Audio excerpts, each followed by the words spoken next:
दिसंबर जनसत्ता देखेंगे। देखिए, सबसे पहले भारत व अमेरिका में व्यापार वार्ता 10 से समझौते को अंतिम रूप देने का प्रयास कर रहे हैं दोनों देश। सो फ्रेंड्स, यहाँ पर देख सकते हैं आप लोग। देखो, सूत्रों ने कहा है कि 3 दिवसीय यह वार्ता 10 दिसंबर से शुरू होगी और ये जो मोस्ट इम्पॉर्टेंट रहेगी, ठीक है, क्योंकि अमेरिका से क्वेश्चन काफ़ी पूछे जाते हैं, भारत अमेरिका से, ठीक है। संबंध क्या है, क्या हुआ, कौन सा युद्ध हुआ, ये सब, ठीक है। सो फ्रेंड्स, यहाँ पर हम आपको बताते हैं कि संयुक्त राज्य व्यापार प्रतिनिधि USTR रिक स्विट्जर करेंगे अगस्त में भारतीय उत्पाद पर कितना, अगस्त में, ठीक है, भारतीय उत्पाद पर 50% सीमा शुल्क लगाए जाने के अमेरिकी जो कदम के बाद व्यापार समझौते पर बातचीत की जाएगी इसी वजह से, ठीक है। तो ये सुर्खियों में है 50%, इस बात को आप याद रखना। थोड़ा सा मोर देखेंगे इधर, देखिए, और ये देखिए, व्यापार को वर्तमान 191 अरब अमेरिकी डॉलर से 2 गुना से भी अधिक बढ़ाकर 2030 तक 500 अरब अमेरिकी डॉलर तक पहुंचाना है। ये एक लक्ष्य टाइप का है। थोड़ा सा आप इसका डाटा आप याद रखिए, समझिए, ठीक है। सो आगे देखिए, क्वाड ने कहा दोषियों को सजा दिलाई जाए।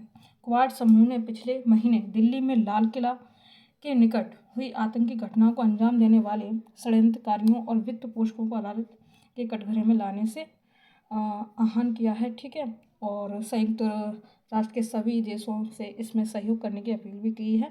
भारत अमेरिका, याद रखना, भारत अमेरिका, ऑस्ट्रेलिया और जापान के समूह क्वाड ने सीमा पार से होने वाले आतंकवाद सहित सभी प्रकार का विरोध किया है, ठीक है।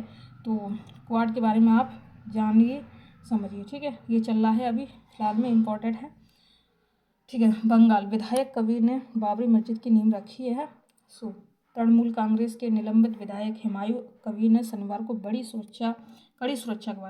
सुरक्षा के बीच पश्चिम बंगाल के मुर्शिदाबाद जिले के रेजी नगर में अयोध्या की बाबरी मस्जिद के मॉडल पर आधारित एक मस्जिद की नींव रखी है। पश्चिम बंगाल में अगले साल विधानसभा चुनाव होने हैं, ठीक है, ये सब। सो ये हो गया, आगे और बढ़ेंगे हम लोग। एक मिनट, ये देखिए, एयरबस बेड़े की वापसी, अंतरिक्ष मौसम पर ध्यान। कंप्यूटर कोड की गड़बड़ी के कारण एक वाणिज्यिक विमान की ऊंचाई से अचानक नीचे आने के बाद एयरोस्पेस क्षेत्र की दिग्गज कंपनी एयरबस का अपने वैश्विक बेड़े के लगभग आधे विमानों को वापस बुलाने का कदम उठाया गया था, ठीक है। तो एयरबस अभी चर्चा में है, ये शब्द तो आपको याद रखना है। ये एक हमारे हेलीकॉप्टर टाइप की एक कंपनी है, ठीक है, एयरबस, ठीक है, इसे आप याद रखना।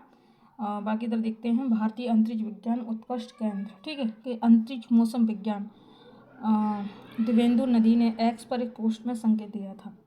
सो एयरबस ने A320 विमानों के बड़े बेड़े को वापस बुलाया, ये सब, ठीक है। आगे बढ़ेंगे हम लोग थोड़ा सा और।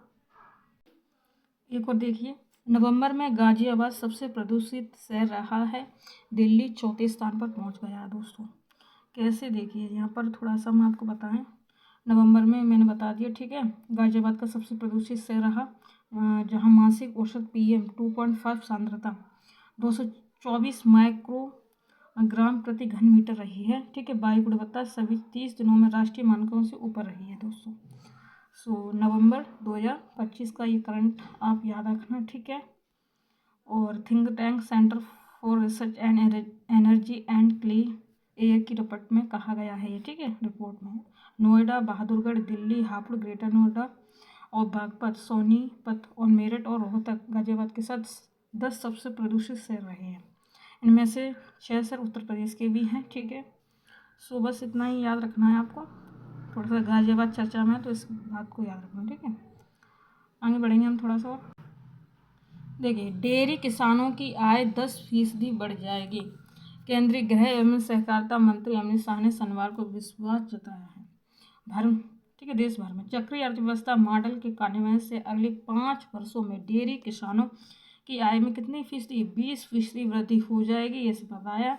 इस बात को आप याद रखना। गुजरात के बाय थराद जिले के सड़ादर गांव में आयोजित एक कार्यक्रम में ये बात कही है उन्होंने, ठीक है।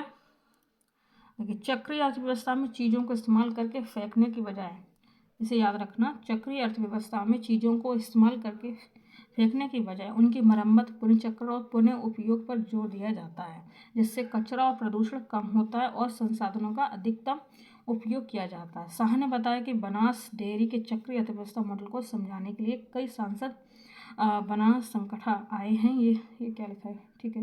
उन्होंने कहा कि अब तक हमारी सहकारी डेयरियों को किसानों से दूध खरीदने और दूध उत्पादों को बेचने से होने वाले आय किसानों तक पहुंचने में बड़ी सफलता मिली। यही सब है चक्रीय अर्थव्यवस्था, आपको याद रखना, ठीक है। मैंने आपको बता दी इसकी। देखिए आगे और बढ़ेंगे हम थोड़ा सा आगे। देखिए सीमा शुल्क को सरल बनाना अगला बड़ा सुधार होगा। अर्थव्यवस्था के लिए उमर के प्रयासों को सराहा। केंद्रीय वित्त मंत्री सीतारमण ने शनिवार को जम्मू कश्मीर की अर्थव्यवस्था को पटरी पर लाने के लिए जम्मू कश्मीर के मुख्यमंत्री उमर अब्दुल्ला के प्रयासों की सराहना की है। उन्होंने कहा कि पर्यटन क्षेत्र को बड़ा झटका लगने के बाद भी केंद्र शासित प्रदेश की अर्थव्यवस्था को फिर से खड़ा करने का काम चल रहा है दोस्तों, ठीक है। आम बजट से पहले केंद्रीय वित्त मंत्री निर्मला सीतारमण ने शनिवार को ये बात सब कही थी, ये बात सब कहा, ठीक है। सो आगे बढ़ेंगे हम थोड़ा सा।